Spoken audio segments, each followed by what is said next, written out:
Assalamu alaikum. Marhaba, marhaba, marhaba. Welcome to Marhaba's Royal Kitchen. So நம்ம இப்போ பண்ண போகிறோம் பிரேக்ஃபாஸ்ட் சீரீஸ். ஸோ பிரேக்ஃபாஸ்ட் சீரீஸில் நம்ம ஃபர்ஸ்ட் எபிசோடாக பண்ண போகிறது கார சேமியா. அது வந்து சிக்கன் போட்டு செய்ய போகிறோம். ஸோ வாங்க எப்படி செய்கிறது, அதுக்கு என்னென்ன பொருட்கள் தேவைன்னு பார்த்துக்கலாம். ஸோ வாங்க ஸ்டார்ட் பண்ணலாம். பிஸ்மில்லாஹிர் ரஹ்மானிர் ரஹீம். வீடியோஸ் உங்களுக்கு பிடிச்சிருந்தா லைக் செய்யுங்க, ஷேர் பண்ணுங்க, சப்ஸ்கிரைப் பண்ணுங்க. அப்புறம் என் வீடியோஸை என் ரெசிபீஸை ட்ரை பண்ண மறக்காதீங்க, கமெண்ட் பண்ண கண்டிப்பாக மறக்காதீங்க. 3 கப்பு நம்ம சேமியா எடுத்துருக்கோம். அதுக்கு 1 கப்பு வெங்காயம் எடுத்துருக்கோம். எந்த கப்பில் நீங்கள் சேமியா எடுப்பீங்களோ அதே கப்பில் நீங்கள் வெங்காயமும் எடுத்துக்கோங்க. 1 கைப்பிடி கொத்தமல்லி, 1 கைப்பிடி புதினா, பாதி எலுமிச்சை, 4 வந்து பச்சை மிளகாய் எடுத்துருக்கோம். 200 கிராம் சிக்கன் எடுத்துருக்குறோம். 1 கப் வந்து தக்காளி எடுத்துருக்கோம். 2லேருந்து 3 டேபிள் ஸ்பூன் தயிர் எடுத்துருக்கோம். 2லேருந்து 3 டேபிள் ஸ்பூன் நெய் எடுத்துருக்கோம். 1 ஸ்பூன் வந்து இஞ்சி பூண்டு விழுது எடுத்துருக்கோம். நீங்கள் என்ன எண்ணெய் யூஸ் பண்ணுறீங்களோ அந்த எண்ணெய் 2லேருந்து 3 டேபிள் ஸ்பூன் எடுத்துருக்கோம். ஸோ என்னென்ன பொருட்கள் மசாலாக்கள் பார்த்துக்கலாம். மஞ்சாத்தூள் 1/4 டேபிள் ஸ்பூன், உப்பு இருக்குது 1 டேபிள் ஸ்பூன், 2 டேபிள் ஸ்பூன் சிவப்பு மிளகாய் தூள், 1 டேபிள் ஸ்பூன் சீரகத்தூள், டேபிள் ஸ்பூன் நார்மல் சீரகம், 1/4 table spoon garam masala. So இவ்வளோதான் இன்க்ரீடியன்ட். ஸோ வாங்க எப்படி செய்யலான்னு பார்த்துக்கலாம். பிஸ்மில்லாஹிர் ரஹ்மானிர் ரஹீம். ஒரு பேன் ஃபஸ்ட்டு நம்ம எடுத்துப்போம். அந்த பேனில் ஃபஸ்ட்டு நெய் போட்டுப்போம். அப்புறம் நம்ம அதில் சேமியாவை போட்டுருவோம். நெய்யில் போட்டு வதக்கிக்கலாம். நீங்கள் நெய் யூஸ் பண்ண மாட்டிங்கன்னா நீங்கள் எண்ணெயில் கூட எடுத்து வதக்கிக்கலாம். நல்லா இது வந்து கொஞ்சம் லைட்டாக ப்ரௌன் ஆக்குற வரைக்கும் நல்லா வதக்கிக்கோங்க. சேமியா வறுக்கும் போது மட்டும் அது பக்கத்திலே இருங்க. அது பக்கத்தில் நம்ம நீங்கள் தள்ளி போயிட்டிங்கன்னா அது தீஞ்சிரும்.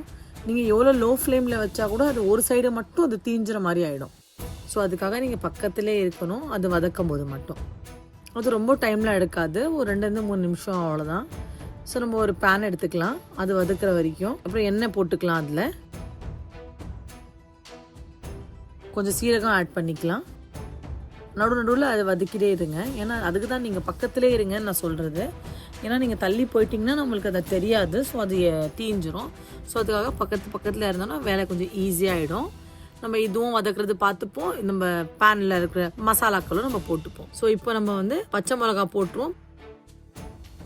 பச்சை மிளகா போட்ட உடனே இமீடியட்டாக நீங்கள் என்ன பண்ணுங்கள், வெங்காயத்தை போட்டுடுங்க. ஏன்னா ஆல்மோஸ்ட் எண்ணெய் ரொம்ப சூடாக இருக்கும், இல்லாட்டி பச்சை மிளகா வெடிகிற சான்சஸ் இருக்குது. ஸோ அதனால் வெங்காயத்தை போட்டு கொஞ்சம் நல்லா வதக்கிடுங்க. வெங்காயத்தை நல்லா சாட்டே பண்ணிக்கோங்க, 1லேருந்து 2 நிமிஷம் வரைக்கும். நான் பாருங்கள் நம்ம எப்படி சாட்டே பண்ணுறோன்னு அந்த மாதிரி நல்லா வதக்கிக்கோங்க. இப்போ நல்லா வதக்கியாச்சு. இப்போ நம்ம இஞ்சி பூண்டு விழுதில் ஆட் பண்ணிப்போம். இதை நல்லா வதக்கிப்போம். நீங்கள் பழைய சப்ஸ்கிரைபர்ஸ் இருந்தீங்கன்னா உங்களுக்கு தெரியும், இஞ்சி பூண்டு நல்லா நான் வதக்குவேன். ஏன்னா அந்த பச்சை ஸ்மெல், பச்சை வாடை போகணும்னு சொல்லி. ஸோ நம்ம இப்போ என்ன பண்ணுவோம், 2லேருந்து 3 டேபிள் ஸ்பூன் வரைக்கும் அந்த தண்ணி ஆட் பண்ணிப்போம். ஏன்னா இஞ்சி பூண்டு விழுது வந்து ஒட்டக்கூடாது, நல்லா அதோட பச்சை வாடை நல்லா போயிட்டு நல்ல ஸ்மெல் வந்துடணும். ஸோ அதுக்காக நல்லா வதக்கிக்கோங்க. ஸோ வாங்க பக்கத்தில் நம்ம சேமியாவை பார்த்துக்கலாம். பாருங்கள் நல்லா கலர் சேஞ்ச் ஆகிடுச்சு. இவ்வளோ கலர் சேஞ்ச் ஆகுனா போதும். ஸோ இப்போ நம்ம லோ ஃப்ளேமில் வச்சு இது ரோஸ்ட் பண்ணியிருக்கோம். நீங்கள் ஃபுல் ஃப்ளேம் வச்சிங்க, மீடியம் வச்சிங்கன்னா அது தீஞ்சிரும். ஸோ இந்த சைடில் நம்ம பாருங்கள் கொத்தமல்லி புதினா ஆட் பண்ணிவிடுவோம். கொத்தமல்லி லாஸ்ட்டில் கொஞ்சம் கார்னிஷுக்காக எடுத்து வச்சுப்போம். இப்போ நீங்கள் வதக்குவீங்க இல்லையா, இப்போ நீங்கள் வதக்கும் போதும் மாஷால்லா உங்களுக்கு நல்ல ஸ்மெல் வரும். நீங்கள் வதக்கி பாருங்கள், உங்களுக்கு அந்த ஸ்மெல் நல்லா தெரியும். இப்போது இந்த ஸ்டேஜில் என்ன பண்ணுவோம், நம்ம சிக்கனை வந்து இதில் ஆட் பண்ணிவிடுவோம். சிக்கன் வந்து நம்ம போன்லெஸ் எடுத்திருக்கோம். ஸோ அதனால் அது ஈஸியாக வதக்கிடும், சீக்கிரம் வதங்கிடும் இன்ஷால்லா. அப்புறம் இந்த மசாலா கூட இது வந்து நல்லா வதக்கிப்போம். நல்லா வதக்கிக்கோங்க. சின்ன சின்ன பீஸாக இருக்கிறதால ரொம்ப ஈஸியாக ரொம்ப சிம்பிளாக அது வெந்துடும். ஸோ இப்போவே பாருங்கள் நான் வதக்கும் போது அந்த கலர் சேஞ்ச் ஆகுது பாருங்கள். 100 கிராம் தான் போடணும்னு அவசியம் இல்லை, நீங்கள் கம்மியாக கூட போட்டுக்கலாம். 100 கிராமும் போட்டுக்கலாம், 50 கிராமும் போட்டுக்கலாம். அது வந்து நம்ம சிக்கன் எதுக்கு போடுறோன்னா டேஸ்ட்டுக்காக போடுறோம். ஸோ மட்டன் சேமியா பண்ணணும்னா அதுக்கு வேறு ப்ராசஸ் இருக்குது. இன்ஷால்லா நீங்கள் கமெண்ட் பண்ணுங்கள், நான் மட்டன் சேமியா எப்படி செய்யுதுன்னு சொல்லி கொடுக்குறேன் இன்ஷால்லா. சிக்கன் செய்யும்போது தண்ணிலாம் ஊற்ற எதுவும் தேவையில்லை, இதிலே பாருங்கள் நல்லா தண்ணி விட்டுடும். இப்போ இந்த ஸ்டேஜில் நம்ம என்ன பண்ணுவோம், நம்ம எடுத்துருக்கிற மசாலாலாம் இதில் ஆட் பண்ணிவிடுவோம். ஸோ மசாலாலாம் ஆட் பண்ணிவிட்டு நல்லா ஒரு வதக்கிடுங்க. நல்ல ஒரு மிக்ஸ் பண்ணி விட்டுடுங்க. உங்கள் பிள்ளைகளுக்காக, உங்கள் ஹஸ்பண்டுக்காக, உங்களுக்காக பிரேக்ஃபாஸ்ட்டில் பண்ணுங்கள். ரொம்ப டேஸ்டியாக இருக்கும், ரொம்ப சிம்பிளாக ஈஸியாக முடிஞ்சிடும். இப்போ நம்ம தக்காளி இதில் ஆட் பண்ணிவிடுவோம். ஸோ சிக்கன்றதால ரொம்ப ஈஸியாக உங்களுக்கு சீக்கிரம் வதங்கிடும். நீங்கள் முட்டை சேமியா பண்ணோன்னு நீங்கள் கமெண்ட் பண்ணுங்கள், நாங்கள் அதுவும் உங்களுக்கு காமிச்சிருவோம் இன்ஷால்லா. இப்போ கொஞ்சம் லைட்டாக வேணுன்னா வதக்கிட்டே இருங்க, இல்லாட்டி மசாலாலாம் தீஞ்சிரும். மசாலாலாம் தீயக்கூடாது, அதனால கொஞ்சம் லைட்டாக வதக்கிட்டே இருங்க. நம்ம இந்த ஸ்டேஜில் 1 கப்பு தண்ணி ஆட் பண்ணிடுவோம். இதில் 5 நிமிஷத்துக்காக நம்ம நல்லா இதை வதக்கியிருக்கோம் ஸ்லோ ஃப்ளேமில் வச்சு. இப்போ பாருங்கள் மசாலா எப்படி தெரியுது, எண்ணெயோட இது மேலே வந்திருக்கு பாருங்கள், எண்ணெய் மசாலாக்கள் அதோட தறி மேலே வந்திருக்கு. இப்போ நம்ம அரை லெமன் அதில் போட்டிருக்கோம், ஏன்னா ஹாஃப் லெமன் போதும் அதில், ஏன்னா நம்ம இப்போ தயிர் கூட ஆட் பண்ண போகிறோம் இன்ஷால்லா, அதனால் ஹாஃப் லெமன் ஆட் பண்ணால் போதும். இப்போ ஒரு குயிக் மிக்ஸ் பண்ணிடலாம், நல்லா வதக்கிடலாம். பாருங்கள் இப்போ வந்து நம்ம தயிர் ஆட் பண்ணிடலாம், அதனால தான் நம்ம ஹாஃப் லெமன் போட்டது. ஆல்ரெடி நம்ம தயிர் கூட ஆட் பண்ணுறோன்னு சொல்லி இப்போ நல்லா கொஞ்சம் வதக்கிக்கோங்க. ஒரு குயிக் மிக்ஸ் கொடுத்துக்கோங்க. இது ரொம்ப ஈஸியாக முடிஞ்சிடும். நீங்கள் காலையில் எழுந்து பிரேக்ஃபாஸ்ட்டுக்கு சிக்கன் மட்டும் நைட்டே வாங்கி நீங்கள் வெட்டி வச்சுக்கிட்டிங்கன்னா அப்புறம் உங்கள் வேலை ஃபுல்லாக ஈஸியாக சிம்பிளாக முடிஞ்சிடும். இப்போ நம்ம வந்து 3 கப்பு சேமியா எடுத்திருக்கோம், அதுக்காக நம்ம 3 கப்பு தண்ணி இதில் ஆட் பண்ணுவோம். ஸோ பாருங்கள் 3 கப் தண்ணி நான் ஆட் பண்ணியிருக்கேன் இதில். அதுதான் கரெக்டான ப்ரப்போர்ஷன். நீங்கள் இப்படி தான் ஃபாலோ பண்ணணும்.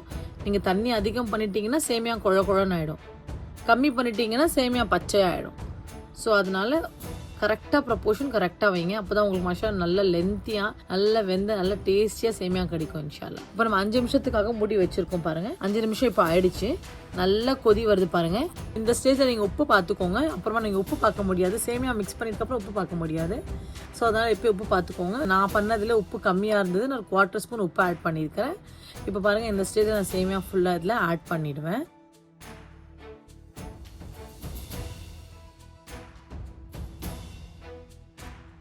ஆட் பண்ணிவிட்டு ஒரு குயிக் மிக்ஸ் கொடுத்துருவேன். நல்லா ஒரு மிக்ஸ் பண்ணி விட்டுடுங்க. அல்ஹம்துலில்லாஹ் பார்க்குறதுக்கே மாஷாலா ரொம்ப நல்லா இருக்குது. இப்போ நம்ம வந்து மூடி வச்சுருவோம் இதை. ஸோ நான் உங்களை 5 நிமிஷத்துக்கு அப்புறம் சந்திக்கிறேன். ஸோ பாருங்கள் 5 நிமிஷம் ஆகிடுச்சு. இப்போ பாருங்கள் சேமியா மாஷாலா ரொம்ப நல்லா இருக்குது பார்க்குறதுக்கு. இப்போ டேஸ்ட் பண்ணி நான் உங்களுக்கு காமிப்பேன் இன்ஷால்லா சர்வ் பண்ணும்போது. ஸோ வாங்க சர்விங்கில் சந்திக்கலாம். ஆக்சுவலாக பாருங்கள் எப்படி இருக்குதுன்னு சொல்லி எங்கள் சேமியா எப்படி நீட்டாக இருக்குது பாருங்கள். அந்த நான் சொன்ன தண்ணி ப்ரப்போர்ஷன் கரெக்டாக போட்டதால் இந்த மாதிரி உங்களுக்கு நீட்டாக அல்ஹம்துலில்லாஹ் பாஸ்மதி ஐஸ் மாதிரி தெரியுது பாருங்கள் பார்க்குறதுக்கு. இப்போ நம்ம கொஞ்சம் நெய் போட்டுப்போம்,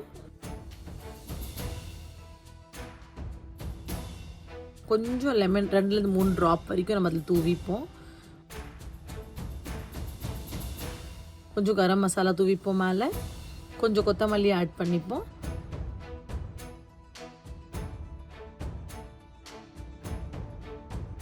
ஸோ பாருங்கள் மாஷாலா எங்களோட ஜபர்தஸ்தான கத்தர்நாக்கான சேமியா ரெடி ஆகிடுச்சு பாருங்கள். மாஷாலா ரொம்ப டேஸ்ட்டாக இருக்குது, நான் டேஸ்ட் பண்ணிட்டேன். மாஷாலா ரொம்ப டேஸ்ட்டாக இருக்குது, ரொம்ப லஜீஸாக இருக்குது. நீங்கள் கண்டிப்பாக ட்ரை பண்ணுங்கள், உங்கள் ஃபேமிலி மெம்பர்ஸ்க்கு உங்கள் பசங்களுக்கு எல்லாம் செஞ்சு கொடுங்க. ஸோ நெக்ஸ்ட் வீடியோவில் சந்திக்கலாம். அது வரைக்கும் ஜஸாக்கல்லாஹ்.